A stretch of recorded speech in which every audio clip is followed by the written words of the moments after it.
Araw ng Miyerkules ay lusot na sa makapangyarihang Commission on Appointments ang ad interim appointment ni AFP Chief of Staff General Romeo Browner Jr.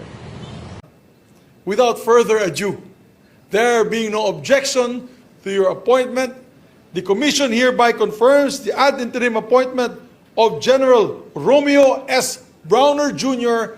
as the Armed Forces Chief of Staff. Congratulations, sir.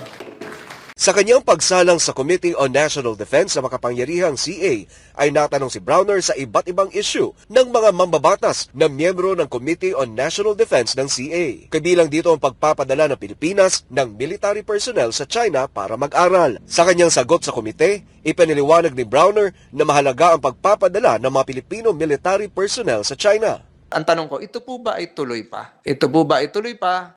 Ito po ba ay i-enhance pa natin, dadagdagan? O tumatanggap naman tayo ng galing ng People's Liberation Army para naman sa ating mga eskwelahan, kagaya ng National Defense College of the Philippines, the Commandant General Staff College, etc., etc. Two questions, General Browner. Yung pong relationship natin, military to military with China, is covered under a Memorandum of Agreement on Defense Cooperation since 2004. That is why we are allowed to send officers to China to study, and ganun rin po sila magpadala dito.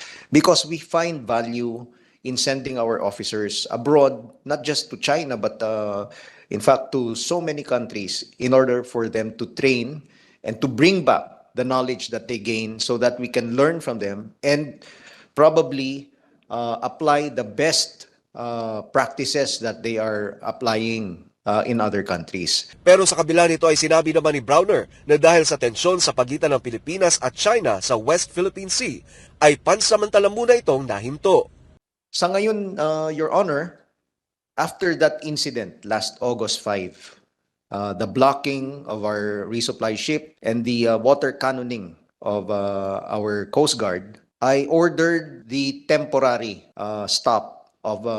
stoppage of sending officers to China. Dagdag pa ni Browner na kamakailan lang ay isang imbitasyon ang natanggap ng AFP na magpadala ng mga kadete sa China para sa isang international conference, pero kanya na itong tinanggihan. Tiniyak rin ni Browner sa komite na nire-repaso na nila ngayon ang Memorandum of Agreement ng Defense Cooperation sa China para maging mas malinaw ang military relations ng Pilipinas sa nasabing bansa. Kaugnay nito ay ipinunto naman ni Senator Francis Tolentino ang magandang naidudulot ng pagpapadala ng Filipino military personnel sa China para mag-aral. But then again, Mr. President, Mr. Chairman, General Browner, I see the importance of, this is the positive side, of having foreign military students, our officers studying in China. One, it fosters cultural exchange and understanding. Nalalaman natin yung kultura nila, baka yung nag-aral doon, marunong na magsalita. It allows military personnel coming from the Armed Forces of the Philippines